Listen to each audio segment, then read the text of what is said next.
Hey guys, welcome back to the channel. Today we're going to go through a comprehensive guide for Welstra. This time I'm going to do it a little bit differently. I'm going to use Decklog and just to compare some of the lists that have topped around the world, just to show you guys essentially how Welstra is built, and if there are some budget options, then you can kind of lean towards that as well. If you guys need any coaching for the BCS season, my Metafy link is in the bottom right hand corner. Feel free to book a session and we can get started. So looking at Welstra, now that we have the new grade 1 PR from the monthly tournament pack, we are now running the Welstra line. So obviously the Blitz Mechanic starter, as well as the grade 1. The grade 1 allows you to search for a product that is grade 1 and then put it into the order zone. So the importance of the new Doggo PR or Engarten is that it's a grade 1 product order. So you can find this, play it as a one-off, and then put it into the order zone using your ride line.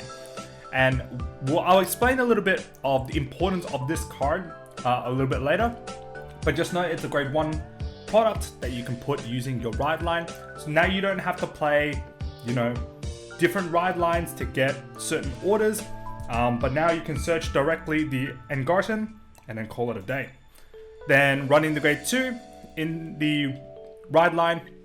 So this allows you to put a product from your order zone into the drop and then search your deck for a grade 2 product and put it into your order zone.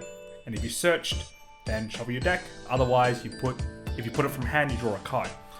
So the importance of that is now you have a grade 1 product in the order zone, then you just dump this and then either put your Cannon Fortress or your Lubetzel, which means that if you played the other one, the Cannon Fortress, then it can convert into, I call this Ironclad, but the maximum. So you can convert that into a maximum later, or essentially you play this, and then if it's put into your order zone and you have a Blitz Vanguard, then you draw a card in Soul Charge 1. And that's really important because in this deck, Soul is a big resource, and I'll explain a little bit later why a lot of your cards use Soul. So if you put this in and then, operate, you can call out units as well as you can also draw a card if you operate it during the battle phase. For Welstra, because Welstra is your main Vanguard, Persona Ride's always good. Persona Ride in this deck is actually ridiculous because you minus your opponent's Vanguard multiple times, which essentially gives a pseudo 5k buff to the front row. Then looking at the grade 2, so you run 4 of the Freyite. This is the strongest grade 2 released for Welstra and probably the most generic grade 2 you could find. Essentially, it reads, count +1, discard a card from your hand, search your deck for a product, put into your hand, and if you have Welstra, you put a product from your hand into your order zone. Why is that important? Is that 1, it deck compresses, which means that the likelihood of you seeing triggers is better, but as well as you can set up your Lubetzel or even your maximum, and then essentially draw a bunch, soul charge a bunch, and then get your field essentially set up. And then the second ability, so when it attacks the Vanguard, if you have a Welstra Vanguard, Soul +2 and operate a product. That's really important because when you operate your maximum, then you're bouncing a unit back to hand, count +1, call it out. So that means you get 5 attacks. I think you get 5. Yeah, you get 5 attacks. So you go 1 on the side, and then use your Freyite, bounce that, CB1, call it out. 3, Vanguard 4, and then the Vanguard operates. So it bounces the other Freyite and then calls this out. So you get 5 attacks. Very strong deck because it negs your opponent's Vanguard by 5k. So essentially your front row gets like 1.5 to 2 Persona Rides per turn, which is actually crazy. So yeah, that's why this card is really good, because then it gives you the access to operate outside of your Vanguard attack, which is really important because you start swinging with a rear guard, then you Freya and then bounce the rear guard so that you have protection on your Freyites, and then essentially the next turn you can drop the Freyites again. Very important card. Probably if you don't see this in your starting hand, you're like kind of screwed. So hard mulligan for this card is really good. Definitely something you need to be aware of. Then to Tectean, when it's discarded essentially during your ride phase, top 5 for set order and add it to hand, so you can start adding all like your Lubetzels, your maximums, and then just essentially fill your order zone. And it's good because then it compresses the deck. You run like a total of 10 orders. One that is search off the right line, another that is search off the grade 2. So if you find a Tian early, then you can ditch it, search one of your 2s, and then, you know, fish it out, and then fish out another one from your right line as well. Then we run 3 Iskra. Iskra, essentially it reads, if you did not operate, canvas on, rest it, and operate. The good thing about that is that you can start operating your Lubetzel, and because it's during the main phase, you can top 5 and then call up a unit card onto the rearguard. Really, really important, especially if you don't have this in the opening hand. You can operate the Lubetzel, top 5 and call this, and then that way you have your whole engine going, essentially. And then 3 normal PGs with 1 Elementaria, pretty standard. If you don't have that Elementaria, you can switch it for a 4th PG. Sometimes it's worth it if you somehow need to call the 4th PG as a unit card, but very rarely do you ever need to find that. And then probably the most important thing is running 4 Bauble Mine. This deck actually uses heaps CB because of Freya Maximum, Frey Schultz Maximum, as well as, you know, pretty much operating everything else, right? So it uses a lot of CB, so you want a way to, 1, get the counter charge, but also Bauble Mine serves as a soul charge, which means that you have the soul charge requirements for Freyite to continuously use its skill over the course of the game. This deck, particularly in this build, runs 8 crit, where 4 of them is the Intersoul crit. Quite useful, especially if you need the soul. So what you can do is, after attack, you pop it into soul, Freyite to operate, call it out, Vanguard operate, call it out again. It actually plays a pretty big role in this deck, just because after you boost, you can chuck that into soul, then you set up the Freyite on the rearguard if you are, you know, lacking 1 soul, whatever it is. So yeah, very, very important. 3 draws, because this deck, as much as it, you know, gets free advantage, you want your draws to find your Freyites, you want your draws to find Bauble Mine, you want your draws to find your Persona Rides, and yeah, like it's just so important to use draws over fronts, just because this deck doesn't naturally just draw cards like decks like Gandeeva or Welstra. They just naturally draw cards. This deck doesn't. So the draws are really, really important. And then 1 OT is 1 OT. So that's one of the decks that placed 3rd in Indonesia. And then there's another deck that I think this is Philip's deck. So Top Deck Heroes. This deck ran the counter charger. Again, you know, more ways to counter charge, but this way means that you have to expend more soul. And sometimes soul, you really want to like prioritize the Freyite. And yeah, if you don't see Lubetzels to just continuously place in the order zone, then you actually run out of soul, and that might be a problem. But I mean, if you're, you know, finding a way to counter charge and you want a better way, so to say, to counter charge, yeah, this guy, Sordio, he's a good option as well. So just looking at some of the things that you can do with this deck. So I'm just going to revert back to this one so that it's easier to kind of read. So let's just say if you don't have the Engarten, there are several, I guess, grade 1 related orders that you could run. So you could run the grade 0 and the grade 1 EVA, which means that you get the grade 1 EVA PR, but that's a little bit more expensive, right? Another one you could do is you could run the grade 1 prison. So what that does is that you place the prison in Soul Charge 3, and that's probably the most economical way, because then the Soul Charge 3, you can actually use it for Freya after. So the use of the prison is much better than using EVA. So if you don't have the Engarten, because obviously it's hard to find at the moment, then use the prison ride line, put the prison and then Soul Charge 3, and then that way it sets up for your next turn. The only problem is that your grade 2 kind of sucks, right? Because when it's road, well, actually it doesn't really suck, but it's more like you have to find your grade 2 orders, and if you don't, then you're, I don't know, kind of screwed, I think. Actually, well, yeah, usually it's like, sorry, Usually it's like you ride the grade 1, and then when the 2 rides up the grade 1, then you put the Engarten in. And then what you can do is you soul blast this to call the Engarten, and then the Engarten hits for 10, this hits for 10, and then you ride over, and then the Engarten turns into a Lubetzel or whatever it is. So the only problem with running another ride line is that you actually have to hard find one of your grade 2 orders, because then your grade 2 orders convert into a maximum. Whereas if you're playing Engarten, then the Engarten itself from the ride line turns into a Lubetzel after, and that's really important. So if you don't find, you know, any of your grade 2 products, if you're running an alternate ride line, then you're pretty much essentially working more for essentially what the normal ride line pays off for. So you might want to look at, you know, running more Tactians, and if you don't want to run Tactian, then obviously you can run Sordio for the counter charge. A lot of the other product stuff is like very expensive or very costly. So I think a lot of the deck here is kind of built around Freyite, and it's really hard to replace this guy. So if you don't have access to 4 of this, like, I would highly suggest this is the first card that you find.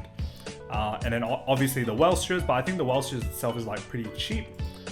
Otherwise, like all the other like orders are like rares, I think.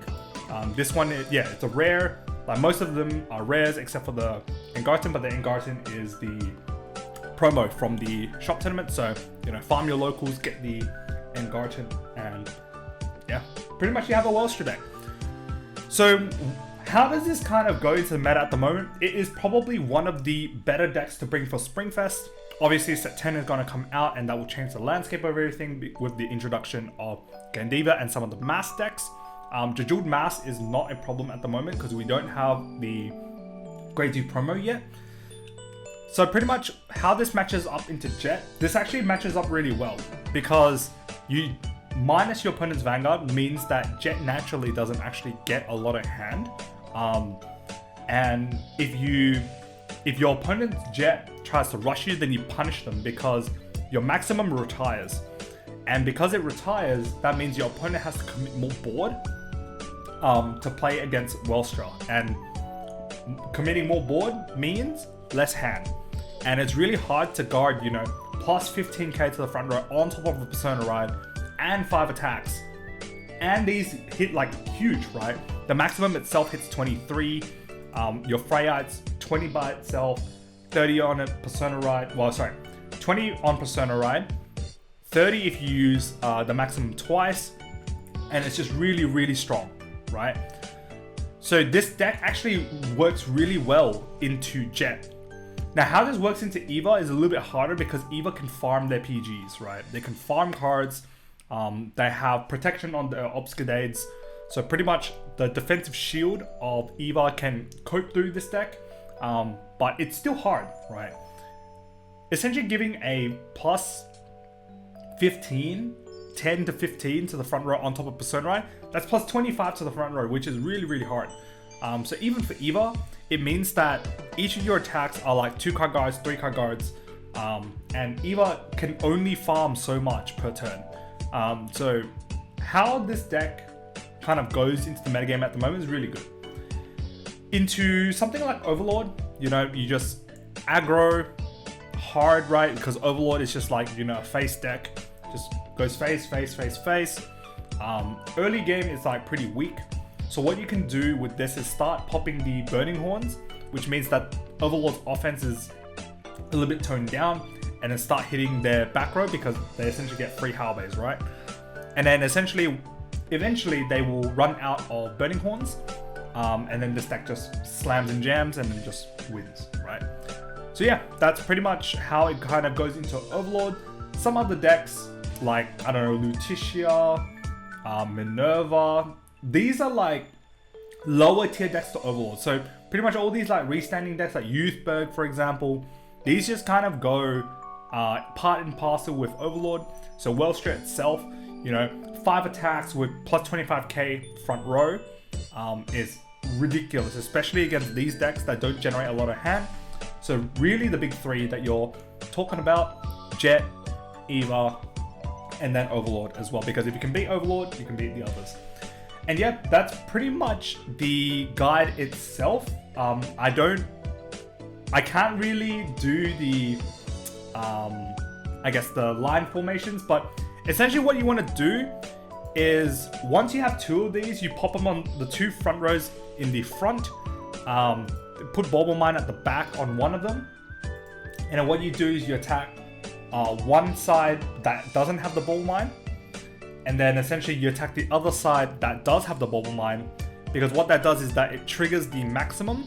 So the maximum counterblast 1 returns the Freyite on the other side back to hand.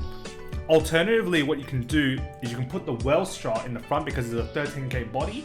So the 13k body attacks to 23 on Persona Ride, and then you Freyite with the Bauble Mine to bounce back the Welstra into hand, and then call the maximum there.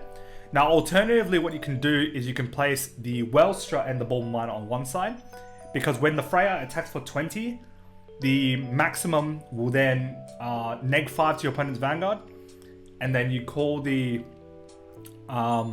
you call the Freyite on the side of the Welstra because the Welstra bounces back to hand, and then the Bauble Mine goes in. So that means you're attacking for 31, 25, and then 23 plus your Sunrise, so 33. So yeah, that's pretty much how the numbers work. 31, 25, 33, and then the Vanguard attacks. Then you bounce the Freyite, and then you put the second maximum on the other side for another 33 and stack all the triggers on that. So yeah, that's pretty much the logistics of the game.